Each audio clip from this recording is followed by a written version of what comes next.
Kamen Rider Zeztz episode 8 is called Serve, and it has to do with serving food and also serving, biological weapons like you do. And anyway, it was written by Yu Takahashi, and director was Kazuya Kaminoriuchi. I feel like I have seen this guy. I could have sworn he worked on Ultraman, but he definitely works on Super Sentai and some Kamen Rider. He worked on X-Aid, Build, Zio just a little bit, 0, 3 episodes, Saber 6, Revice 10, didn't see that one, Geats 2 episodes, 4 episodes of Gov, and so far he's done 5 episodes of Zeztz, which is so far there's 8 episodes out, actually 9 episodes because he directed the next episode, Poison, as well. So that's the deal with him. I liked the direction in this episode. It was very smooth and very slick in some ways. There was a lot going on with both with the action and the characters. I don't know this for sure, but I assume, and I think, my understanding is that the directors direct the regular parts of the episode as well as the action. So I think it's a good balance. The beginning of the episode really felt like kind of like a very cozy thing. There was a lot of focus on the food. The food looked very appetizing. It was shot very well. And the action in the kitchen was really nice. And it was interesting to me too, because it was mostly silent. I don't think there was any dialogue up until the sous chef, I assume, went over to the big chef, whose name I don't remember. When he went to him, oh, that's right, Sano. Yeah, when he went to Sano and he tasted Sano's food, like he was the first one to speak. So his name was Shinoe. Is that right?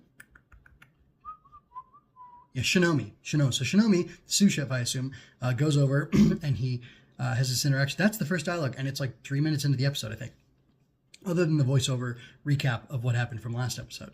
And I was really impressed by that because it held my attention, and I thought it was interesting and good. And then when Shinomi falls over, dying from this biological poison, he is very effective. It was a very effective turn because it was unexpected. It was very surprising, and they waited until then to cut away and say, stop the biological weapon or whatever. So it's nice. It was a very disarming opening, and then a very disarming opening. It was done with very little dialogue, just action, just shots, sequential,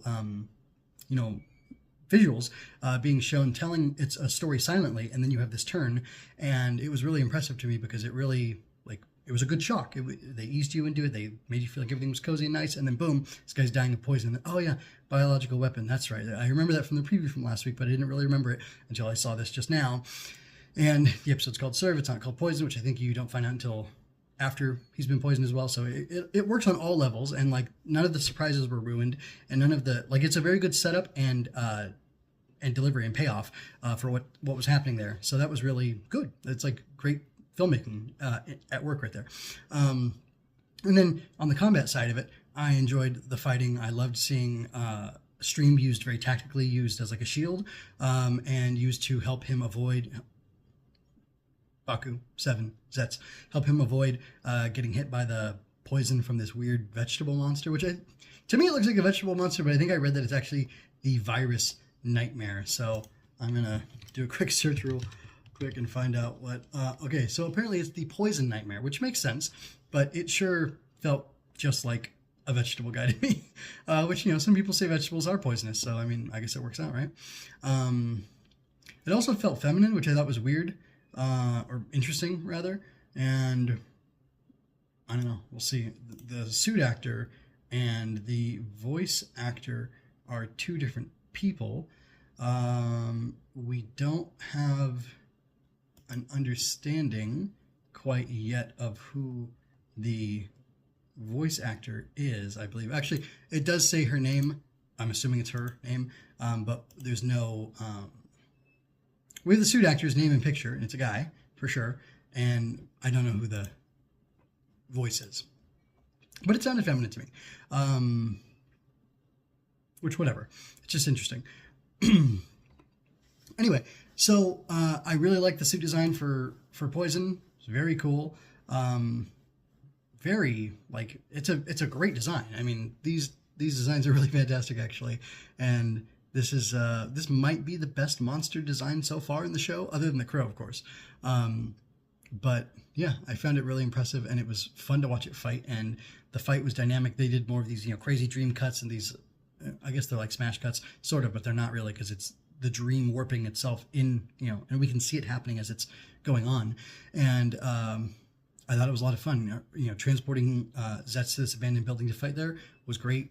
I really like, too, there was something else important, which is that Nem is now taking a more active role in the dreams in a way, or in order, rather, to support Baku, or Seven, as she calls him, knows him, rather, in his fight. And I thought that was a really interesting idea, because Nem is kind of this lost figure, and she gets cast in these roles in these dreams. And now that she's decided to help Baku, or Seven, it almost seems like she can cast herself in different roles in the dreams. For example, after Shinomi gets poisoned, it cuts away, and then we return to the restaurant, to the kitchen, and she's coming in a ER, or rather like a EMT type of outfit, and Baku asks how Shinomi's doing. I think she says he's fine, he's stable, or whatever. And then so she enters the scene this way, and then we cut to Baku, and as she's leaving the scene, she pops up in her EMT outfit. She pops up in the next cut away in her farmer girl outfit, who was bringing the vegetables to the restaurant, which was really cool. It's like very slick. It's very subtle. It's very like, they're not trying too hard, and they are, how do I say this? I don't know, like, it's very slick and very smooth, and they're not like shining a big light on it. It's just something that they're consistently doing so far in these first 8 episodes, where they're using the dream logic and the fact that, well, they're using the dream logic in the way that things change, the way that things can cut, the way that things don't flow smoothly and don't make sense. They're using that consistently to pepper in the dream feel and to give us that vibe. And I'm glad it's not just like a color filter that lets us know it's a dream. It's that things are happening in the dream that shouldn't be happening. And that's a lot of fun. So, and I don't know, that's like another subtle storytelling type thing. There's some kind of long tail thing going on where Nox has said that he found it when there's a new capsum in play, and it's recovery. And I think it's the one that Nem got, because there's this really cool thing that Nem goes into his dream HQ, his code HQ, and meets Zero, and she's like, oh, how quaint that you have a robot, or how avant-garde that you have a robot who's your mentor. And he's like, oh, it's not actually a robot, he's being remote controlled. So Agent Zero, is speaking through the bike to her in English, and it's funny, later on she says something like, oh, I understand about half of those English words, but like, here, this scanner tells us what this thing does, and you can use it to recover, poison or whatever. So that was kind of cute and kind of fun. And then also, like, from a toy aspect, like, I remember being a kid in the 90s seeing all these, like, spy toys, like glasses that have little mirrors in them so you can see behind you, and stuff that's, like, obviously a toy, but it's supposed to be like a spy toy, and it's secretive, and it's like this big clunky plastic thing. So he's got this badge visor thing that is a scanner that can tell if something's poisonous or not, and can identify hazards. And it also can allow him to, it's like a universal key fob type thing, where he puts it up to, at one point, this door, and like tricks it with his spycraft, his spy tech thing, in order to enable him, or his secret agent tech, in order to open this door. And then it's funny because Nem just comes through the door and she scares him, which is a lot of fun, because like, he's obviously scared, and then he plays it off, and then he plays it off trying to be cool, and then he tells her that he's scared, or that she scared him, and I think she apologizes, and she's like, oh, here, look, I have this for you, and she gives him the recovery at that point. So like, there's a lot of, I don't know, I'm really enjoying the storytelling and the way, I'm enjoying the story that's being told, and I'm enjoying the way that the story's being told. And it's really fun. It's really nice. I really dig it. And I'm excited to see the next episode. Big dramatic thing. At the end of the episode, he dies from the poison nightmare. And, I mean, obviously he's going to come back. We'll see what happens with that. I don't know. I don't think he's getting a power-up. I think he's just going to come back because the suit, the recovery capsule, whatever, activates slowly. And I don't quite know why. But anyway, I really like, too, there was another moment with Wing. He used Wing to fly over to Nem because she was about to get hit by the poison, and he shields her with his wings. And it just looks cool. And obviously, it's a bird thing.